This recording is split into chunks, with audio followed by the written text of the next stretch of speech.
Bom, a gente vai falar aqui sobre a importância, né, dos indígenas no Brasil. O Brasil perdeu 69 milhões de hectares de vegetação nativa nos últimos 30 anos.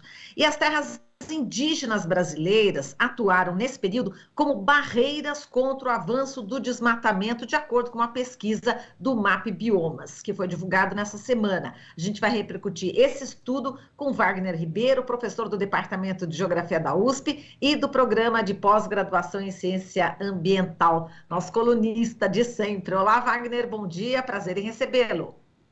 Bom dia, Marilu, bom dia quem nos acompanha.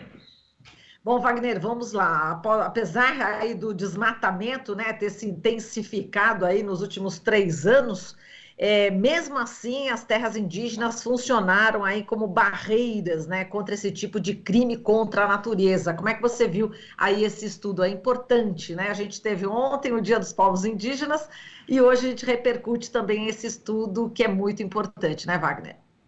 Exatamente, Marilu. No Dia de Resistência dos Povos Indígenas de ontem, né? Eu achei que era importante comentar esse trabalho que, na verdade, mostra que os povos originários eles estão, na verdade, conseguindo manter um dos maiores patrimônios ambientais do Brasil, que é a biodiversidade, né? Isso, evidentemente, associado ao conhecimento que eles têm, ou seja, a sociodiversidade, coloca o Brasil numa posição estratégica no século XXI. Então, a sociedade brasileira deve muito, né, a esses povos originários que conseguiram, Marilu, veja, quando a gente vai analisar os dados brutos, né, eles têm cerca de 14% das terras do Brasil, mas conseguem deter cerca de 1/4 das áreas protegidas da vegetação original.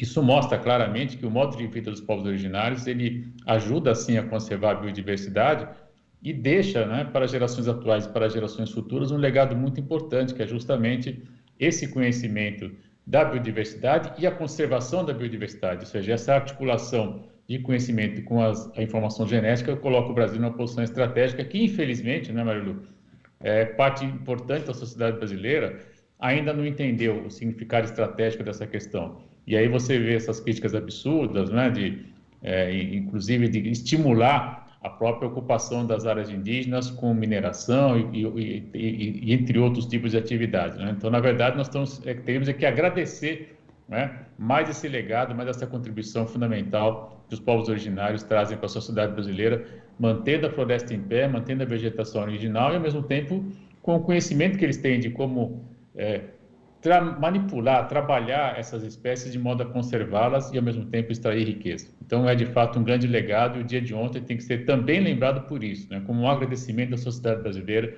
para esse legado que os povos originários nos deixam.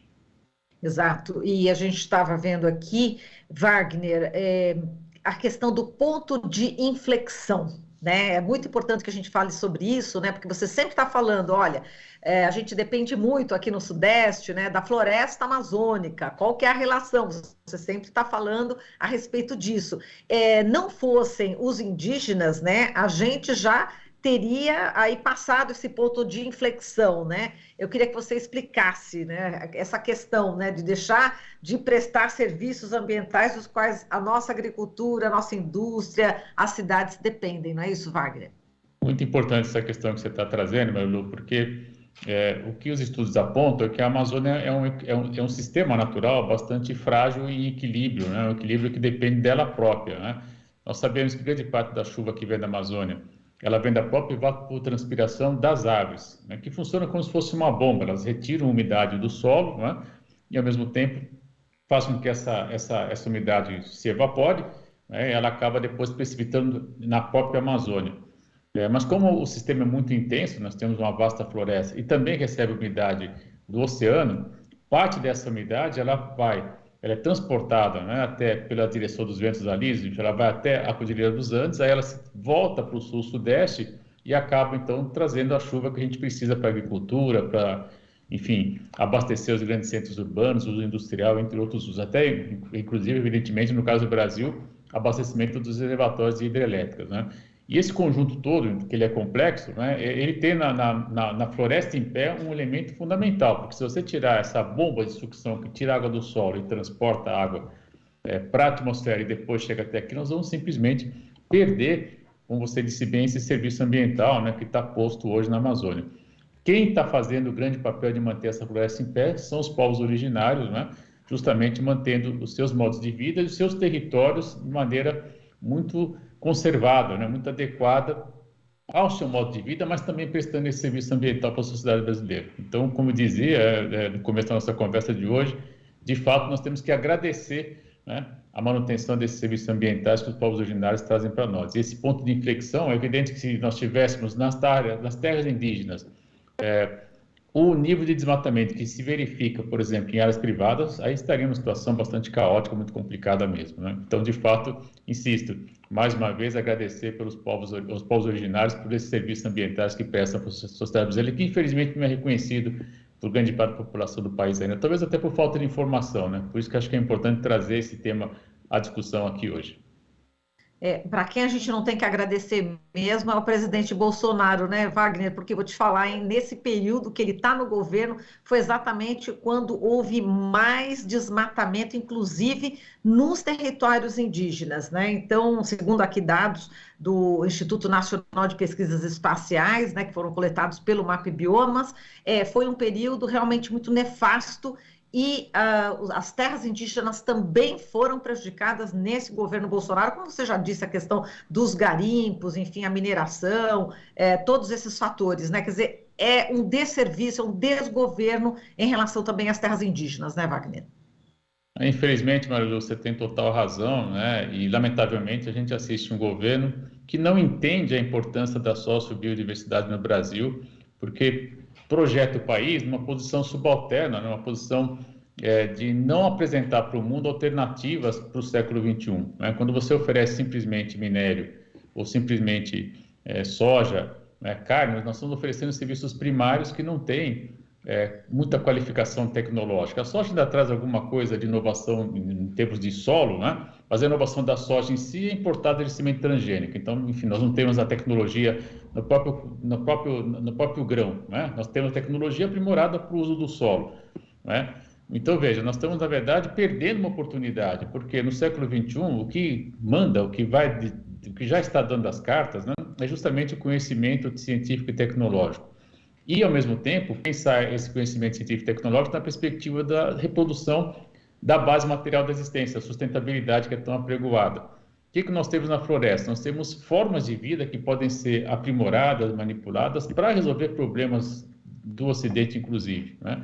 Isso porque nós teríamos aí a possibilidade de reposição natural. Se você pegar uma planta e puder cultivá-la, e a partir daí produzir um material, produzir uma fonte de energia, produzir, por exemplo, um novo alimento, um novo fármaco, um novo remédio, você tem aí uma forma sustentável de produzir algo, né? E esse estoque de informação, ele está lá na floresta, né? Ele está lá justamente junto aos povos originários que conhecem também essas espécies.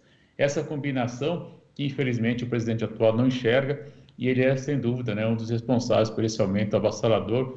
A cada mês nós estamos, infelizmente, assistindo um recorde sobre o ano anterior, né? Então, de fato, esses 3 anos até agora são avassaladores. Eu diria que, infelizmente, ele vai continuar com essa política, pelo menos até o final de dezembro. Espero que depois ele não continue, né? Porque, de fato, é um problema, inclusive, que afronta a própria Constituição, né? O artigo 225 claramente diz que nós temos que manter o ambiente em condições adequadas para as gerações atuais, para as gerações futuras, e ele claramente não cumpre a Constituição quando faz o status grosso para o desmatamento, além do que, muitas vezes, pelo desmonte todo do aparato de fiscalização, de certa maneira, acaba sendo um estímulo também para as práticas ilegais de ingresso em terras indígenas e também em unidades de conservação e desmatamento ilegal em áreas privadas.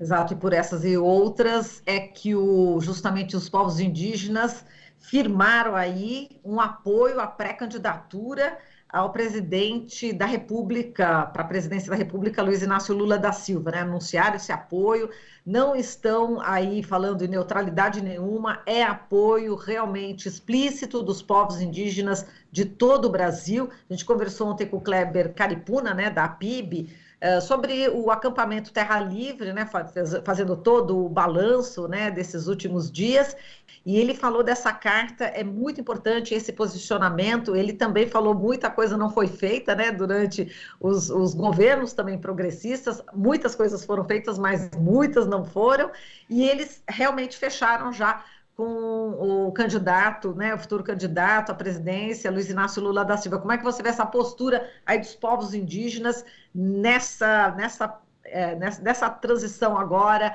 de governo, né? Vamos ver se é possível, né, que isso aconteça já agora em outubro. Como é que você viu essa carta? Ismael, eu vejo com muita lucidez política, né? Porque não há dúvida que todo o cenário aponta para uma polarização entre o presidente atual e o presidente Lula, né? E nesse momento precisa ter posição, não dá para ficar em cima do muro. Eu acredito que mesmo com críticas importantes, que eu acompanhei a entrevista de ontem também, sabe que eu sou, além de colaborador, também sou ouvinte quase que assíduo, agora estou com menos tempo um pouco, mas continuo acompanhando. E a gente percebe claramente que é preciso ter um posicionamento. E os povos originários estão se organizando, né, inclusive para eleger a bancada do COCAR. Eles querem, de fato, fazer um conjunto importante, né, de representantes dos povos originários no próprio Congresso. Isso me parece absolutamente importante, né? Eu quero encontrar, ainda não encontrei alguém para o São Paulo para votar, para federal, mas já decidi que vai ser no representante do povo originário. Enfim, então acredito que a gente tem aí, de fato, né, a necessidade, Marilu, essa é uma questão fundamental, a necessidade de fazer uma bancada, né, representativa dos povos originários também, para que eles tenham voz, né? Hoje você tem lá a Joênia, né, que tem uma representação importantíssima, uma pessoa muito qualificada, que defende muito bem, mas é ainda uma outra voz isolada. Nós precisamos realmente ampliar as vozes, né, porque o setor produtivo se organiza e vai para cima, né, com seus interesses claramente postos. Já comentei lá algum tempo atrás, não sei se você se recorda, mas quando a gente teve as eleições, trabalhos de colega do Federal do Paraná mostrando claramente que hoje você tem uma diferença, né? Eles não financiam apenas os candidatos, eles são os próprios candidatos, né? Então você tem representantes do setor produtivo, por exemplo, do setor do agronegócio, que não financia mais o deputado, ele se torna o próprio candidato e vai para o debate público, inclusive. Então isso leva necessariamente a uma reação também dos outros segmentos da sociedade, e aí eu não tenho dúvida que os povos originários têm de ter uma representação importante e, do meu ponto de vista, acertam, né? Claramente, até é uma questão objetiva. Se você olhar o nível de desmatamento e o respeito às tradições originárias, ainda que possam ter críticas, mas o período do Lula-Dilma, comparar com os últimos 3 anos, enfim, os números são avassaladores, né? E contra números não há ideologia, é objetivo, né? Então, eles têm uma escolha política adequadíssima que eu espero que influencie a sociedade brasileira a fazer boas escolhas também nas próximas eleições presidenciais, inclusive para o Senado, né, e para a Câmara dos Deputados também. É importante ter essa clareza que nós estamos votando num conjunto, né, e evidentemente estaduais também, e também para as câmaras estaduais, enfim, assembleias estaduais. É um momento muito importante da sociedade brasileira e a gente tem que trabalhar muito para que as pessoas tenham essa clareza e façam boas escolhas. Vamos torcer, é isso mesmo, Wagner. Muitíssimo obrigada aqui pela sua participação e até a semana que vem. Um beijo. É lá.